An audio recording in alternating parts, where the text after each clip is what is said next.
ฎหมายไว้เธอจะเกิดผล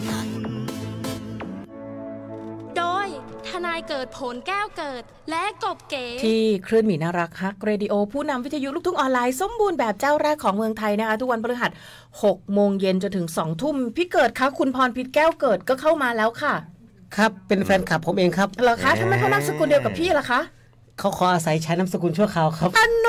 มีใครอยากจะอาศัยใช้นามสกุลชั่วคราวไหมคะตอนนี้พี่เกิดอาจจะเพราะว่าอีกไม่นานมันจะไปใช้นามสกุลเขามั้งก็เลยชั่วคราวไว้ก่อนนะคะแล้วก็จะมีคนที่ใช้นามสกุลพี่แบบค้างคืนไหมคะไม่มีครับอะไรเอาล่ะมาตอนนี้มาแล้ว1 สายพูดถึงเรื่องของการใช้นามสกุลหรือไม่ใช้นามสกุลกรณีเมื่อกี้นี้เรื่องของปัญหาเป็นกฎหมายเรื่องครอบครัวนะคะเดี๋ยวมาถามสายนี้กันสวัสดีค่ะสวัสดีค่ะสวัสดีค่ะคุณอะไรคะ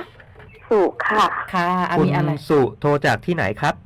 นครนายกค่ะนครนายกนะครับมาจากนครนิวยอร์กครับผมมีอะไรอยากปรึกษาเชิญเลยนะฮะนครนิวยอร์กอยากถามค่ะเกี่ยวกับการแจ้งความค่ะเราสามารถแจ้งความสามีเก่าเราได้ไหมแจ้งความข้อหาอะไรครับเขาตกลงกันว่าเลิกกันแล้วจะคืนทรัพย์สินของเราทั้งหมดนะคะในขณะที่จดทะเบียนสมรสกันด้วยหรือเปล่าครับอ๋อไม่ได้จดค่ะไม่ได้จดแล้วทรัพย์สินมันไปอยู่ที่ไหนครับไปอยู่กับเขาได้ยังไงอ๋อก็คือตอนที่เราแต่งงานกันนะคะคือเราได้ซื้อของร่วมกันแล้วตอนนี้มันก็ตกลงกันไว้ว่าเดี๋ยวพอซื้อแล้วเขาจะผ่อนคืนให้กับเราตั้งแต่แรกคบแล้วพอแต่งกันก็จะผ่อนคืนให้พอหลังจากเราเลิกกันนะคะเมื่อวันที่10 เดือนที่แล้วที่20 เดือนที่แล้วที่ผ่านมาก็ตกลงกันไว้ว่าเดี๋ยวเขาจะคืนทรัพย์สินที่เราซื้อที่เป็นเงินของเราทั้งหมดเมื่อสิ้นเดือนแต่ตอนนี้พอถึงกำหนดค่ะเขาก็บล็อกไลน์บล็อกเฟซบล็อกเบอร์เราไม่สามารถติดต่อได้โอเคเอาแยกก่อนนะค่ะคำว่าผ่อนคืนนี่เขาคือผ่อนอะไรครับผ่อนเป็นเงินคืนเราขายเขาแล้วเขาผ่อนเป็นเงินคืนใช่ไหมใช่ค่ะหรือเราไม่ได้ขายให้เอาให้รู้เอาให้ชัวร์นะค่ะเราซื้อมาด้วยมือกับเขาอ๋อซื้อด้วยเงินของเราซื้อด้วยเงินของเราแล้วเขาเอาไปใช้ใช่ค่ะแล้วเราก็เลยขายให้เขาใช่ค่ะเพราะว่าหลังจากเลิกกันตกลงว่าเขาจะคืนเป็นเงินทั้งหมดตกลงกันว่าจะคืนเป็นเงินทั้งหมด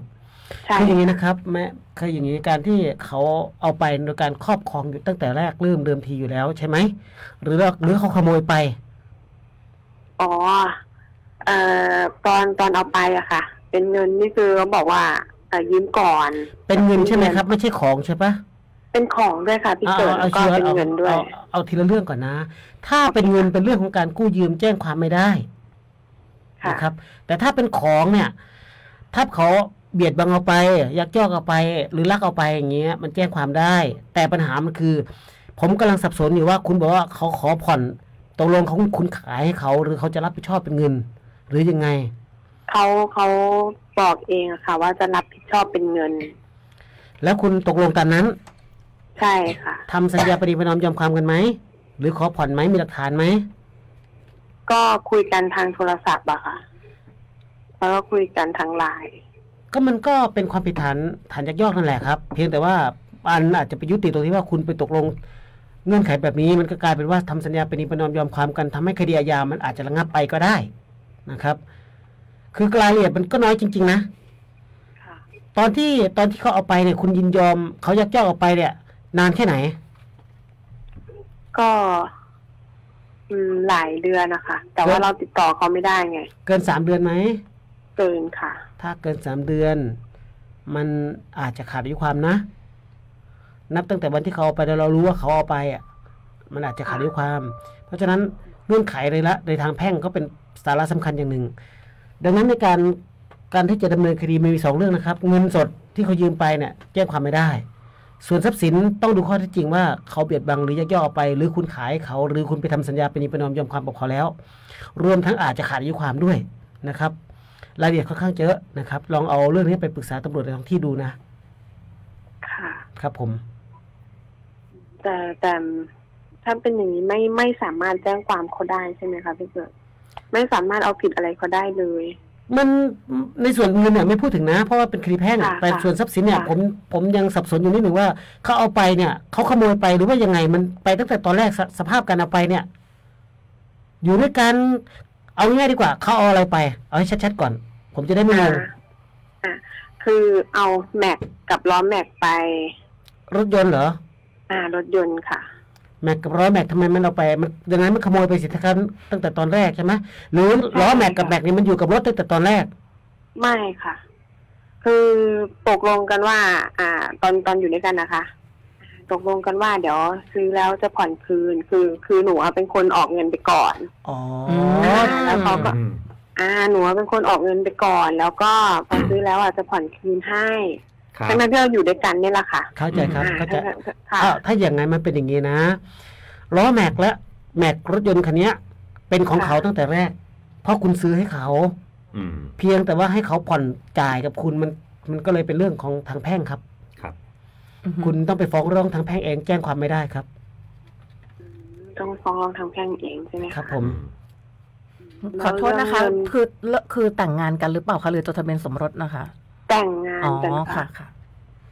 แต่งงานแต่ไม่ได้จดทะเบียนสมรส ทะเบียน ครับ เข้าใจแล้ว ใช่ค่ะ แต่ว่ามีเงื่อนไขว่าเขาอยากได้ล้อแม็ก อย่างรถยนต์ คุณก็เลยซื้อให้เขาก่อน แล้วให้ผ่อน เขาก็บอกว่า ผ่อน เขาจะ จ่ายกับคุณ ผ่อนให้ อันนี้ก็เป็นเรื่องของผิดสัญญาซื้อขายธรรมดาครับ ครับ ก็เป็นคดีแพ่งแจ้งความไม่ได้นะครับ ถ้าไปแจ้งความแล้วเกิดเขาต่อสู้ขึ้นมามันจะกลายเป็นแจ้งความเท็จ เพราะข้อที่จริงมันชัดเจนอยู่แล้วว่าคุณซื้อให้เขา ครับ อันนี้อย่างนี้ อันนี้เก๋ถามเป็นความ คุณ รู้ ขาย นิด ให้ นึง เขาไม่ใช่ซื้อผู้ผลิต ว่าถ้าอย่างนี้มันถือว่า อันนี้คือขอโทษนะคะ คือคุณ ค่ะ ให้เขาตั้งแต่ตอนที่ยังเป็นยังรักกันอยู่ใช่ไหมหรือว่า คือ จะเลิกกันแล้วเราก็ตกลงซื้อ ตอนคบกันใหม่ๆเลยอะค่ะ อ๋อถ้าอย่างนี้มันเป็นการถือว่าให้โดยเสน่หาไหมคะพี่เกิด มันคงไม่ใช่การให้โดยเสน่หาไง คือเขาบอกว่าออกเงินให้ก่อนไง อ๋อ ถ้าให้โดยเสน่หาต้องไม่มีค่าตอบแทนไงครับ ถูก นั่น ให้ คือ ฟรีไปเลย ให้เปล่าเลย ใช่ให้เปล่าเลย อือฮึ มันก็ชัดเจนอยู่ตรงที่ว่าถ้าถ้อยคำของน้องเขาบอกว่าออกเงินให้ก่อนรูดบัตรให้ก่อน แล้วฝ่ายผู้ชายจะผ่อนให้ทีหลัง อันนี้เป็นเรื่องการขายให้เขาหรือยินยอมให้เขาผ่อนเงินนั่นเองครับ เป็นเรื่องคดีเป็นเรื่องทางแพ่งครับ แต่ก็ต้องมีหลักฐานใช่ไหมคะว่า ตกลงกันแบบนี้ใช่ไหม จริงๆก็ต้องหลักฐานนั่นแหละครับ อ่าฮะ ก็คือค่อยคำเหล่านี้มันค่อนข้างจะดูออกครับอย่างรถยนต์ล้อรถยนต์อย่างเงี้ย อือฮึ ปกติผู้หญิงเขาก็ไม่ซื้อกันอยู่แล้ว เมื่อกี้เห็นคุณเขาบอกว่ามีการพูดคุยกันในไลน์เกี่ยวกับเรื่องนี้เหรอฮะ ใช่ค่ะ มีการพูดคุยกันในไลน์ ครับ ว่าเดี๋ยวเงินเดือนเขาออกอะค่ะเขาก็จะทยอยผ่อนให้อันนี้เรื่องของเงินนะคะ เรื่องของเงินที่ แต่ละเดือนที่สู่โอนให้เขาให้พ่อกับแม่เขาก่อน ครับ แล้วเขาก็จะผ่อนให้ อันนี้ก็เรื่องของเงินอีกทีนึง โอเค พอ ค่อนข้างจะชัดเจนอยู่ครับ หลายเรื่อง ว่าไม่ใช่การลัก ใช่ค่ะ เราให้เขาไป เพราะว่ามีข้อตกลงกันว่าเขาจะผ่อนต่อจากเรา ครับ นั่นก็เป็นเรื่องของการซื้อขายตามนิติกรรมทั่วไป อย่างการพูดคุยกันในไลน์นี่เอามาเป็นหลักฐานได้ไหม เป็นหลักฐานได้ ได้ใช่ไหม แต่ คะ แต่มันไม่ใช่คดีอาญา พูดคุยในไลน์ มัน ใน เป็น โท เรื่องค ร ดี ศั แพ่ พ ง ท์ ไงครับ ครับ อ๋อแล้วเรื่องเงินที่ยืมไปอย่างนี้ก็ไม่สามารถแจ้งความได้ใช่ไหมคะท่าน เป็นแพ่งหมดเลยครับ ทั้งเงินทั้งของ เป็นแพ่งหมดเลย ครับ ครับ ซึ่งก็ต้องไปฟ้องเราเอง ถูกต้อง ต้องไปฟ้องเอาเอง ใช่ครับ ไม่สามารถแจ้งความได้เลยต้องไปฟ้องที่ศาลแพ่งเอา ไม่ดีครับแจ้งความมันจะกลายเป็นแจ้งเท็จ อืม ถ้าตำรวจรับแจ้งนะ ถ้าคุณไปกู่เรื่องขึ้นมาอย่างนั้นเงี้ย แล้วทางนู้นเขาฟ้องกลับคุณจะลำบากกว่าเดิม ยุ่งอีก ครับ อืม ซึ่งมันจะมีค่าใช้จ่ายอีกใช่ไหมคะเรื่องของทางแพ่งก็จะมีค่าใช้จ่ายต่างๆนานาเหมือนกัน ก็มีค่าใช้จ่ายค่าธรรมเนียมศาลค่าทนายความอะไรก็ว่ากันไปนะครับ ครับ มีหมดแล้วครับค่าใช้จ่าย จะคุ้มหรือเปล่า กับยางรถยนต์4 ล้ ใช่ อ มันจะคุ้มไหมคะถ้าเกิด ดีไม่ดีจะแพง อาจ กว่า จะ ค่า ไม่ แม็ก คุ้ม ค่ะ อาจจะไม่คุ้มครับ อาจจะต้องลองคุยกับเขาดีๆดูอีกทีนึงหรือเปล่าอะไรเงี้ยค่ะ อย่างน้อยก็คนเคยรักกันไง ประเด็นคือติดต่อเขาไม่ได้อีกแล้วไง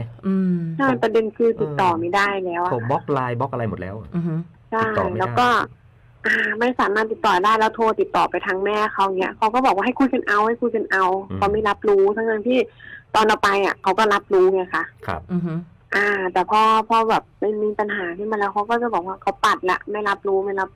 อืม แล้วก็ไม่สามารถติดต่อใครได้เพราะตอนนี้เขาบล็อกเบอร์สู่หมดแล้ว หมดเลยหนทางติดต่อไม่มีเลย ไม่มีตอนนี้คือไม่มี แล้วเรารู้ไหมคะว่าเขาทำงานที่ไหน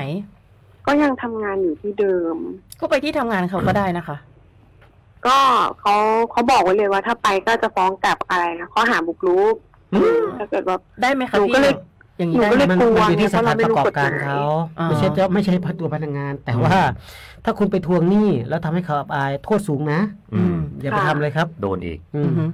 ใช่ก็เลยเราก็เลยไม่ไปที่ทำงาน ครับ เพราะว่าเราก็ไม่รู้ว่าถ้าไปแล้วจะโดนอะไรบ้างอย่างเงี้ยค่ะ ก็ถ้าไปทวงหนี้ก็อาจจะโดนอย่างที่พี่ทนายว่าแหละครับ ผม มีกรณีหนึ่งอยากเล่าให้ฟังคุณสุพี่เกิด จะมีเคสหนึ่งที่เป็นบริษัทใหญ่ อืม บริษัทใหญ่ ค่ะ พนักงาน อย่างนี้แหละไปขอยืมเงินคนแล้ว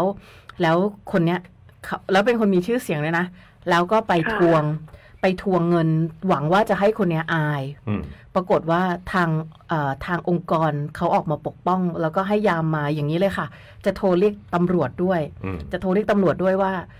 คนเนี้ยมาเหมือนมาขู่มาอะไรอย่างเงี้ย ผิดกฎหมายแล้วมาบุกรุกสถานที่ ฮะ เป็นอย่างนั้นจริง ครับ ๆ เดี๋ยวเราเล่าเหตุการณ์พี่กบก็อยู่ในเหตุการณ์ มันก็เสี่ยงนะแบบนั้ เอน อ คือ นะคะ